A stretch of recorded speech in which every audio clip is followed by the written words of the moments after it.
Hi everyone, it's Kim at Foggy Bonnet. Thank you for joining me today. This is going to be just a quick Facebook Live. I saw a card last week that it just stopped me in my tracks, and I literally dropped what I was doing and made the card.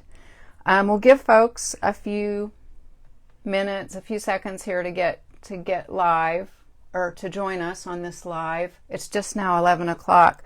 So while we're waiting for folks to catch up with us, I want to talk about an upcoming beginner class that I'm planning. And this will be a true beginner class. So if you know some friends who are wanting to make cards like you do, and they haven't started yet, they need to learn the basics, this will be a great class for them. The class will be based on the Zany Zebra stamp set. It's very cute. And I'll have more details about this in my newsletter over the next couple of weeks. And you can find me and subscribe to my newsletter at foggybonnet.com. So that's the commercial break. So the card that I want to show you today, well, the technique that I want to show you today is this, where Jan Clothier at Stampin' Up! Designed a card similar to this with different colors, but she called it making layers or making depth without adding layers. And when you look at this card, might be easier to see on this one, it looks like it has the base, then a mat, then the top layer, or then another layer, and then this top layer. But this very top layer is actually an optical illusion made by inking around two corners. So I thought it was amazing. I love it that it has so much depth without adding that additional layer. And I'm going to show you how to do this technique.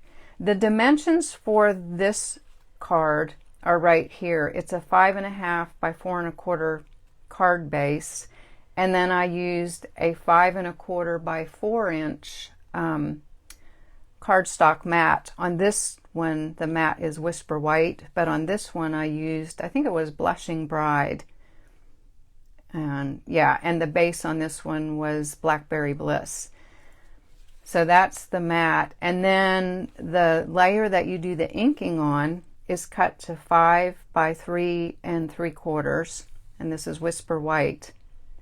And then the template, and you'll see what I mean by the template. It's the template you use to do the inking around. For this one is cut to 4.5 by 3 1/4.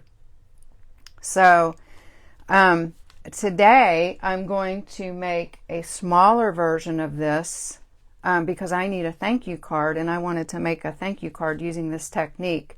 But the technique is exactly the same, just different dimensions. So my little thank you note today is going to be a 4 by 4 card, and I have the dimensions for it up here. It's a 4 by 4 card base in, let's see, this is Pretty Peacock. And then I have a 3 3/4 square mat, and the piece that I will be inking on is 3.5 by 3 1/2. Here's the dimensions of Whisper White, and then my template is 3 by 3. And I have found that it helps me if I write template on the piece that is the template, so I don't accidentally grab the wrong piece when I'm doing these. So we'll set the other cardstock aside, and what we want in front of us is the piece we're going to ink on and our template. So the first thing I'm going to do is stamp the images that are going to come in from the top left, and I'll show you on here. You see these images come in from the top left, and I'm going to use two different colors today. I'm going to use Pretty Peacock and Coastal Cabana. So that's what I'm going to be stamping. I'll leave this here, even though this isn't the card we're making. I'll kind of leave it over here so you can see what I'm doing. So the first thing I'm going to stamp with will be Pretty Peacock, and I'm using stamps from the Tasteful Touches stamp set. I'm going to use this piece of, it's like twigs with leaves on, and the feather stamp. And honestly, I have not made this card yet, so I'm kind of doing this on the fly. I think what I'm going to do is stamp the leaves with twigs full strength in Pretty Peacock, and then stamp the feather stamped off with Coastal Cabana. So we'll see how that works. Let's see what happens here. So here's my twigs, and I'm going to come in off the top corner, top left corner, full strength with the Pretty Peacock, and I want to run it off the edge just like that. Okay, and maybe one more. I don't really want to overlap these too much. Let me stamp off once and stamp overlapped. Yeah, okay, good. Now I'm going to take the feather and fill in just a little bit with the feather, but I'm going to stamp off when I do this, and this is Coastal Cabana. I think it works well with Pretty Peacock, so I'm going to stamp off and then stamp the feather in here, in behind. Yeah, that gives it a little more dimension.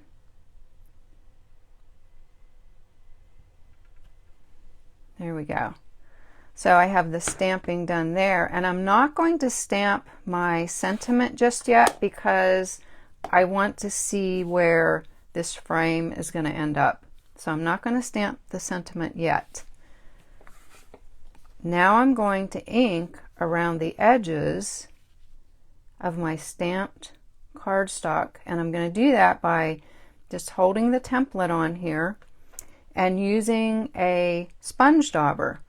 And I'm going to start with the Pretty Peacock, and when I'm, whoops, have a stuck case, there we go. When I do this inking, I want it to be the darkest in the corners, and I want it to fade out lighter where the inking ends, and you can see how that works on this, and that helps give it so much dimension. I did use two different color inks on this one. I'm going to see how it goes with the Pretty Peacock. I may bring in the Coastal Cabana, not sure yet. This is a creative process, so let's see what happens with the Pretty Peacock. So the main thing is not to move this template once you start inking. That'll give you nice crisp edges. And anytime you're using a sponge dauber, you want to start off your cardstock and then move on to it. So I'm going to start on the template and move out to my cardstock underneath. And I want to make sure I have this pretty centered. Doesn't have to be perfect, but there we go. So I'm going to start up here and just start swirling that ink on. Oh, and I can tell already, I think I'm going to like the Pretty Peacock just by itself because it fades out so nicely. You see that? How it's fading out towards the edges. So I'm going to come back in and darken up that corner a tiny bit more and just let it fade out where it ends. Yeah, I like that. Yeah, I don't think I'm going to need the second color here. Okay, and now I'm going to do the same thing in the bottom right hand corner. Ink up and start on the template and ink out.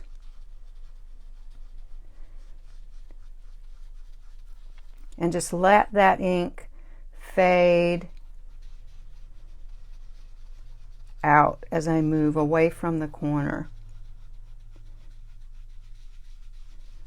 And I'm not worried about little uneven patches. Actually, I think that just adds to the dimension. You see in here, this wasn't just perfectly smooth. It had a few little patches of dark and light.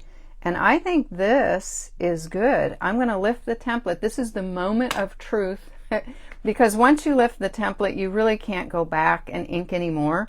So make sure that you're pretty happy with what you've got. I do see one spot. I just want to come right back in here and blend this just a little. There. Yeah. So once we lift this off, there's no putting it back. But it's going to be perfect. I know it. Ta-da! Isn't that neat? I just love that. So now that I have the frame inked, I can stamp the sentiment because I know where to place it. And the sentiment that I'm using today is thanks from the Well Said sentiment set. I think everybody should have an all-purpose sentiment set in their stash. Just so useful. And like I said, I needed a thank you card, so I'm going to ink up here. And I'm using the Pretty Peacock for the sentiment. Actually, you know what? I think I might like to use the Coastal Cabana full strength. Whoops. So I was cleaning my stamp off and it popped off the block. Okay.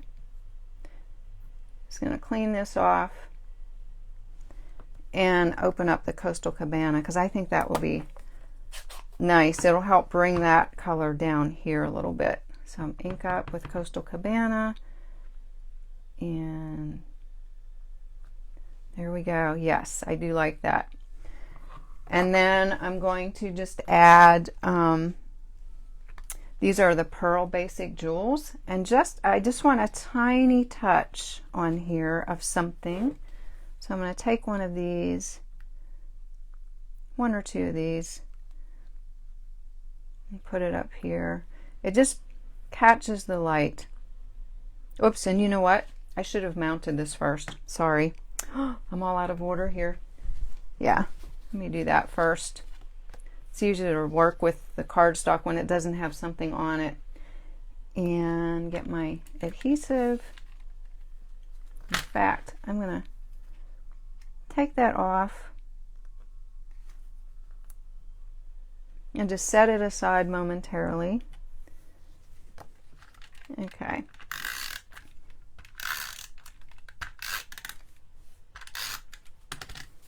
Mount this on the mat, and this is Coastal Cabana cardstock that I'm using, same as the ink.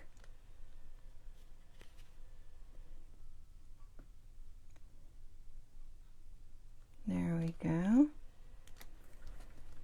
And then this I'm going to mount to my card base, which is a 4x4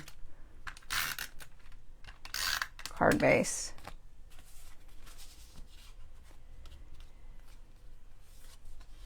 And I always check to make sure that, well, one, I like to crease this real good with my bone folder, but I always check to make sure that I'm using the best possible side, because sometimes if you don't fold your card in half exactly, you might have a piece of the back showing. So I like to use the side that has the best presentation.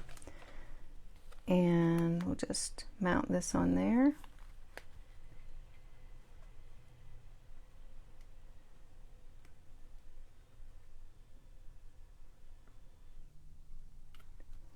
There we go. Now I can bring in my pearl.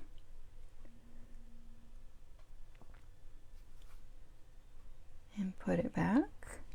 And maybe grab another one.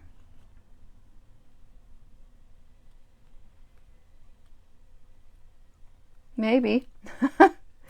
Okay. There we go. Maybe put one here by the thanks. And one more. I like to do things in threes. I don't like even numbers. I think that's actually a design principle, that you should use odd numbers of things.